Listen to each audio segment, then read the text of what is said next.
Los saludamos, amigas y amigos, desde 15 UCR, y en esta ocasión tenemos no solo el programa, este programa financiado con los impuestos que se pagan en este país, sino tenemos el privilegio de tener con nosotros a don Jorge Vargas Culel, o Cuyel, como se deba decir correctamente, el director del Estado de la Nación, este admirado cientista político y formador de políticas públicas, sin estar disparando al lado de los campos de batalla de las políticas públicas, pero además alguien que me invita a pensar, y eso de que a estas edades, a este anciano, si no me muero antes, este año cumpliré 77 años, de manera que estamos hablando efectivamente de un anciano. A este anciano que lo inviten a pensar es refrescante. Y una de las cosas que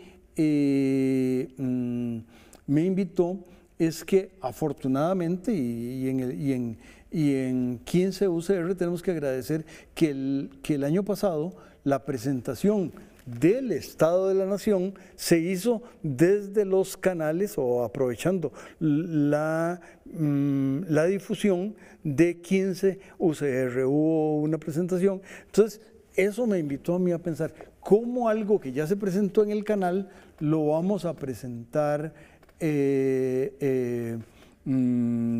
igual distinto.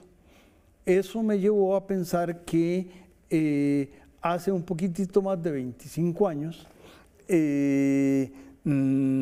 este es el tercer Estado de la Nación y es el primero, por cierto, es el que tiene ya, y en aquella época era toda una noticia, el que hubiera versión de los datos y de otras cosas de los estudios en versión de disco compacto.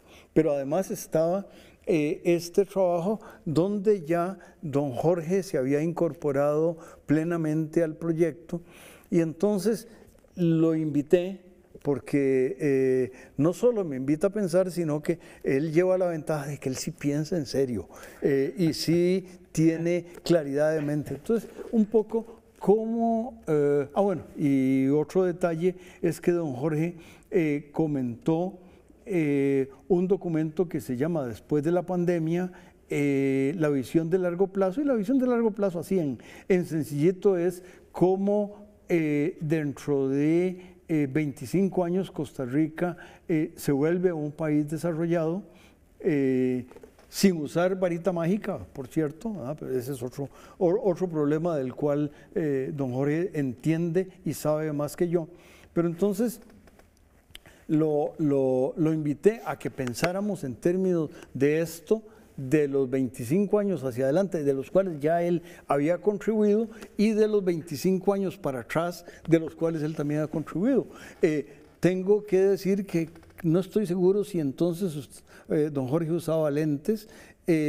No tenía canas. Pero no tenía canas. Y bastante más pelo. Pero ¿cómo se llama? Pero también es cierto, y lo digo con todas las palabras, que no hayas enriquecido tanto al país. Venías apenas regresando de tu doctorado. Exacto. Y entonces, porque una de las cosas importantes de esto es lo que la dirección y todos los investigadores y todo, pero también las preguntas que has sido y las respuestas en las que has coadyuvado. Por favor, don Jorge. A mí me parece que el ejercicio del del Estado de la Nación y los otros informes que el programa publica, como en educación, en justicia, en Centroamérica, e incluso la plataforma en ciencia y tecnología e innovación que tenemos, siempre son orientadas por un lema que está en todos los informes de Estado de la Nación en la parte de atrás, que dice: conocer la Costa Rica que tenemos, pensar la Costa Rica que deseamos. Y ese pensar la Costa Rica que deseamos está conectado con lo primero. Aquí muchas veces dicen: mire, estamos sobrediagnosticados, ya sabemos lo que hay que hacer.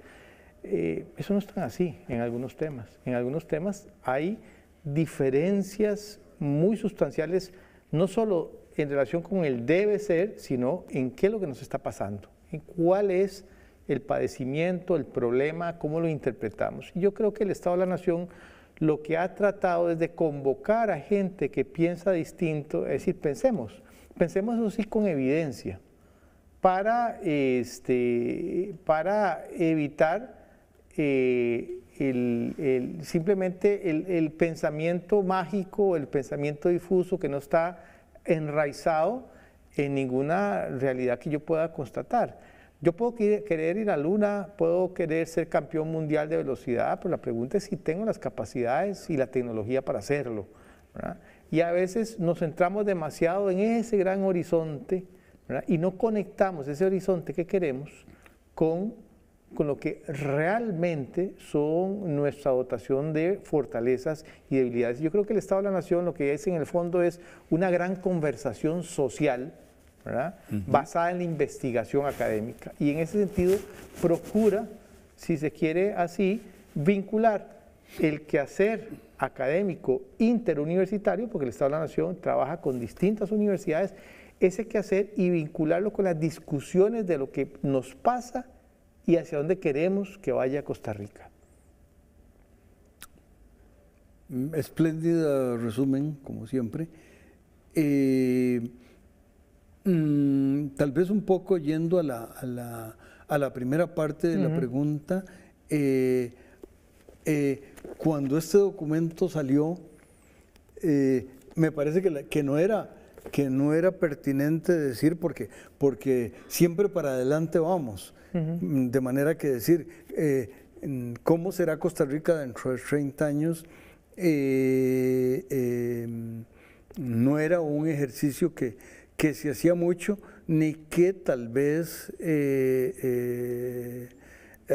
había demasiada base para hacerlo, porque como acabas de decir muy bien, si se basa en la evidencia, una de las cosas que serán dentro de 30 años es que no hay evidencia de cómo será, es decir, no se pueden contratar con los datos. Sí hay algunos ejercicios, y está el espléndido artículo. Ese artículo debe tener sus buenos 20 años, de un jueves en que leí cómo la región chorotega iba a ser la visión triunfadora de este país, con un valle central devaluado, como hace un par de años, y lo compartiste con la audiencia nuestra, pensaste que no, que había otra lectura. Yo ese día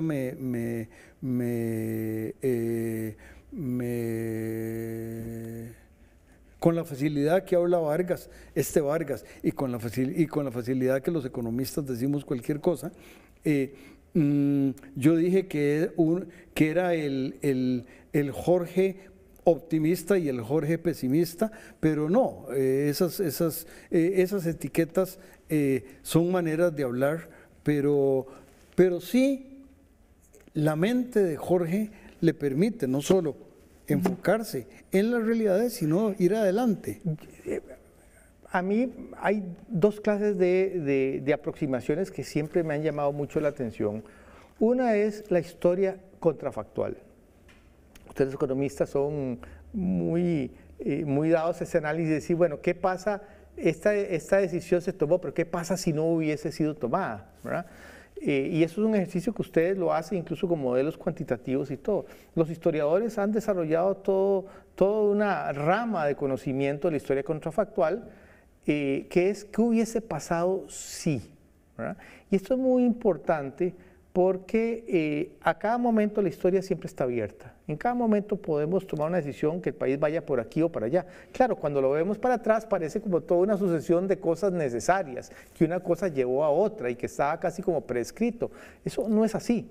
Siempre en este momento Costa Rica puede tomar decisiones para un lado u otro. Entonces la historia contrafactual es muy importante cuando uno ve hacia atrás para hacerse preguntas de la realidad actual. Por ejemplo, tenemos este país con un sistema de salud pública universal. ¿Qué hubiese pasado si Costa Rica no hubiera creado la caja? ¿Qué hubiera pasado si no hubiera creado el sistema de parques nacionales? ¿Qué hubiese pasado si no hubiéramos invertido en energía hidroeléctrica limpia? ¿Qué hubiera pasado si Intel no viene? Eso nos ayuda a pensar la realidad que tenemos y también a atesorar fortalezas. Continuaremos sobre ese tema en el siguiente segmento.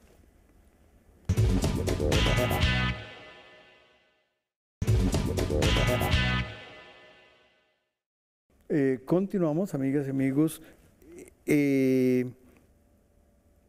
aprendiendo de don Jorge, y me encanta, yo casi que debería reescuchar este primer segmento un poco sobre este tema de cómo el contrafactual enriquece y cómo las cosas que ocurrieron no tenían necesariamente que ocurrir y cómo hubieran sido distintas. Por favor, don a mí me parece que es muy importante esta historia contrafactual, porque uno puede imaginar que Costa Rica, que está en este momento en el mundo en que está, pudo haberse ido por distintos caminos. ¿Qué hubiese pasado si no se hubiera abolido el ejército? ¿Qué país tendríamos?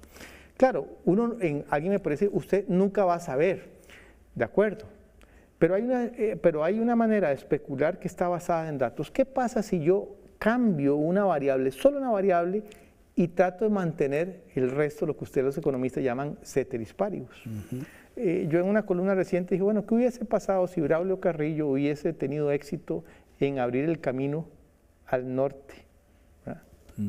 Y entonces es una especulación, probablemente no tendríamos el Surquí, esa selva exuberante, lo hubieran volado y el país hubiera sido distinto, quizá no hubiéramos tenido enclaves bananeros y todo.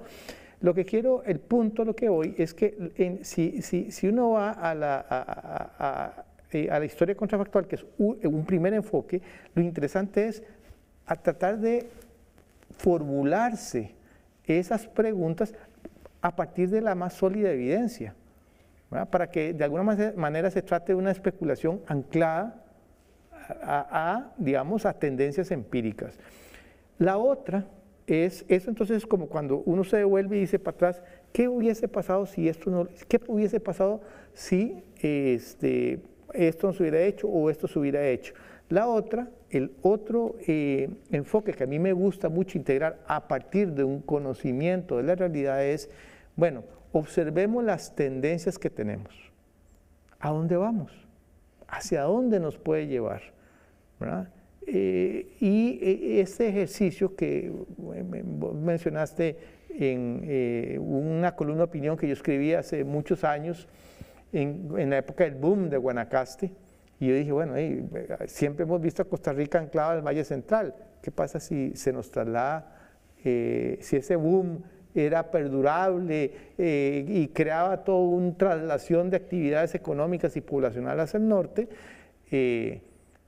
Imaginemos, ¿verdad? Claro, después se vino la crisis del 2008 y del 2009 y la burbuja inmobiliaria de Guanacaste pinchó, ¿verdad? Ahora está retomándose en otros sentidos.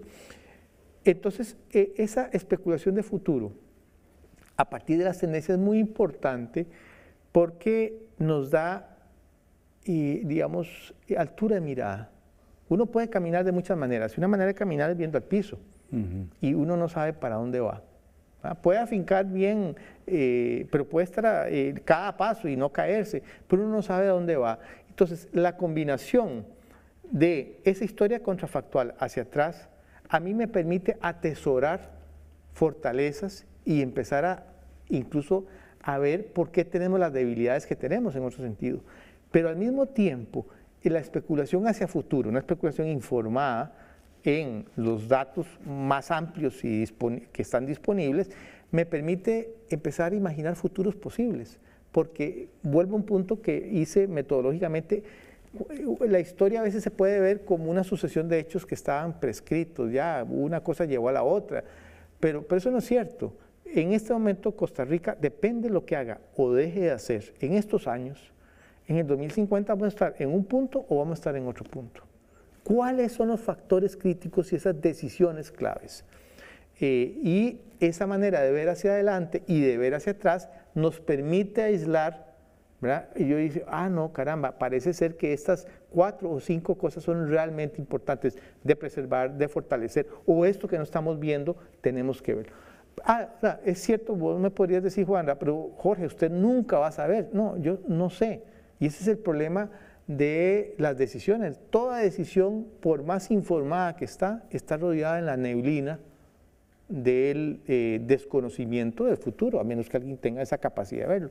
Pero hay, digamos, cosas que uno puede prever, ¿no? Puede prever, hay peligros que uno puede prever, hay riesgos que uno puede trabajar. Entonces, yo creo que el Estado de la Nación, pensándolo ya en una clave personal y la manera en que yo pienso, esa reunión de investigadores tan multidisciplinario, de esos cientos de personas que cada año conversan sobre estos resultados antes de que se publiquen los informes, mire, es como tener una reunión de mentes que lo vivifican a uno, lo ayudan a ver cosas y me estimulan, me espolean nuevas maneras de pensar, nuevas preguntas, ¿verdad? Y también a criticar mis propias posturas, ¿verdad? A revisarlas.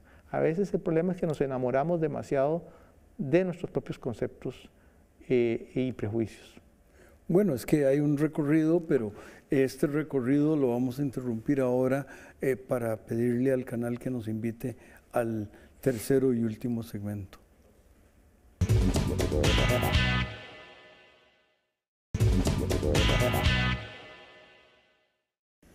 Continuamos, amigas y amigos, conversando con el Estado de la Nación, con don Jorge, y tal vez una de las cosas que yo encuentro tentadoras y enriquecedoras es cómo el Estado de la Nación, es distinto de entre otras cosas porque han podido incorporar nuevas temáticas dentro de los mismos cuadros, han podido incorporar con nuevos investigadores, porque como decía don Jorge, hay una fiesta de neuronas ahí un poco antes de lanzar el estudio, haciendo todo tipo de sinapsis internas y las virtuales, y esas gentes además incorporan nuevas técnicas de investigación, las bases de datos masivas, más ingeniería de datos, más un montón de cosas de las cuales ya yo ni siquiera sé de qué están hablando. Por favor, don Jorge. Juan Rafael, habría una manera muy aburrida de hacer el Estado de la Nación, que es casi como fill in the blanks, ¿verdad? Este año la producción creció, llene usted, y la pobreza bajó, llene usted, y entonces que cada informe fuera una especie de actualización de lo anterior, eso, y agregando nuevos datos y todo, eso no está mal, pero es muy insuficiente. Tal vez fue muy importante en los 90s empezar por ahí, porque cuando empezamos en los años 90 Costa Rica había abandonado todo el tema de los indicadores económicos y sociales, Mideplan no lo estaba haciendo, ¿verdad? Entonces el Estado de la Nación se metió por ese, como dice, se metió por ese huequito, ¿verdad? Pero es una manera, si no nos hubiéramos quedado ahí, es muy aburrida 30 años después subió, bajó, aquí, una cosa muy descriptiva. Es mucho más interesante cuando a partir de esa base de información uno la expande, la enriquece, pero empieza a formularse preguntas distintas, a traer equipos de investigación multidisciplinarios de distinta paletas, desde los más experimentados hasta los más nuevos, empieza a crear, por ejemplo, sistemas de mentorías de jóvenes investigadores que se peguen con investigadores más avesados. Y además uno dice, caramba, hoy, Juan Rafael, cuando yo estaba en el doctorado en ciencias políticas, yo hacía una regresión y eso uno pasaba por brillante, ¿verdad? Hoy en día, eso es pues, una tecla.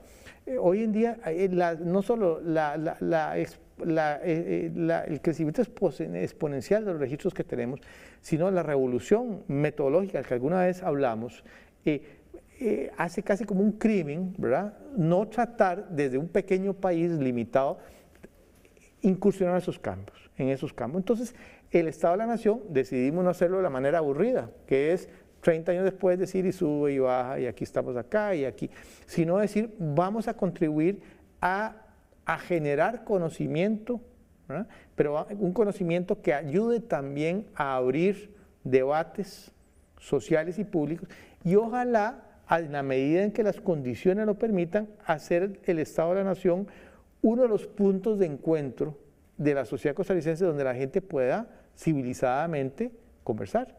Por cierto, un aspecto de la conversación que tenemos en este país muy atrasado, muy relegado, porque hoy en día es más fácil insultar y descalificar, ¿verdad? Entonces, en ese sentido, el escoger la ruta no aburrida, sino esa ruta de atraer gente, de pegar disciplinas, de pegar jóvenes con gente más experimentada, de estar atentos a las nuevas fuentes de información, a las nuevas metodologías, algunas de las cuales yo le confieso, Juanra, que ya más o menos las sigo en general, pero cuando a mí me empiezan a hablar de los algoritmos de inteligencia artificial, de que lo estamos haciendo en uno de los equipos, a mí me interesa mucho, pero me pongo a llorar si me lo ponen y dice, hágalo usted, ¿verdad? Pero el punto no es que lo haga yo, el punto al final es facilitar una práctica democrática, que es que el conocimiento, ¿verdad? El conocimiento basado en protocolos científicos ayude a la mejor toma de decisiones por parte de los actores que deciden en una democracia, que son los ciudadanos y sus representantes, ¿verdad? Entonces ahí, en esa experimentación, Juan Rafael, lo que hemos cuidado, y voy a hacer aquí, es que el Estado de la Nación no sube a la Torre de Marfil y dice lo que tiene que hacer. ¿Qué hicimos, por ejemplo, en este último informe del año pasado? Agarramos 4 áreas en donde el Estado de la Nación ya tenía mucha investigación de varios años, la sintetizamos y en vez de que el Estado de la Nación diga, bueno, con base a esas investigaciones, lo que hay que hacer es ABC, trajimos a expertos. Le dijimos, bueno, contéstenos esta pregunta. ¿Cómo llevar empleo e inversión fuera del Valle Central? A ver, dígame. En esta época de restricción fiscal, donde no hay más plata. A otros les dijimos, los convocamos y dijimos, ¿cómo hacer política social más eficaz para que el recorte en los presupuestos públicos no se traslade en un recorte de las prestaciones a la gente? Resuélveme ese problema. Y en la parte ambiental hicimos cómo fortalecer las políticas de conservación ambiental cuando hay este recorte brutal de presupuestos, cómo hacer, qué nuevas estrategias. Y en la parte política, en la parte de financiamiento a los partidos, cómo variar. Y trajimos a gente que no estaba en la lista de Navidad entre ellos, pero trajimos a discutir a partir de ese conocimiento. Y fue muy interesante, Juanra, ver, no en todos los casos se pudieron poner de acuerdo, al contrario, en algunos casos lo que vimos es que, por ejemplo, en el tema de reactivación económica fuera del Valle Central, todo el mundo la reclama, nadie tiene claro cómo hacerla. Entonces, el punto no es que el Estado de la Nación convoca para que al final salga diciendo el emporio de la sabiduría vayan por acá, sino que facilite esas conversaciones que son absolutamente necesarios si queremos que este país siga siendo una democracia. Qué importante conclusión, pero le queda un minuto, Jorge. No, yo lo que diría, y se la deja picando, lo que Costa Rica haga o deje de hacer en los próximos 3, 4 años va a ser definitivo para la Costa Rica que vamos a tener en el 2050. Ya el bono demográfico se acabó, estamos envejeciéndonos mucho más rápidamente, ya estamos en la época de salida de la pandemia, donde tenemos que ver si vamos a reorientar el rumbo de Costa Rica. Y estas decisiones que tomamos o no en estos años van a marcar lo que en 20, 25 años vamos a estar, y mi gran temor es que estamos agarrados en la salsa del día a día, que mira y que lo otro, y todo el mundo protegiendo sus intereses sectoriales y gremiales. Ese futuro, un futuro a partir de una indecisión, de un no abordar esos problemas centrales, a mí me asusta mucho, me asusta mucho. Hay un tema que estará en el siguiente Estado de la Nación, que es el censo, que parcialmente, me imagino, estará disponible, pero va a ser el censo que va a contar el país después de la pandemia. Que en la mayor parte de los indicadores, un poquito en algunas encuestas ha aparecido, pero esa visión va a darnos un siguiente Estado de la Nación rico como todos, pero significativamente novedoso. A las amigas y amigos los invitamos a que se queden con los espléndidos programas de 15 UCR, y a don Jorge le agradecemos el que haya regresado a Canal 15. Con mucho gusto.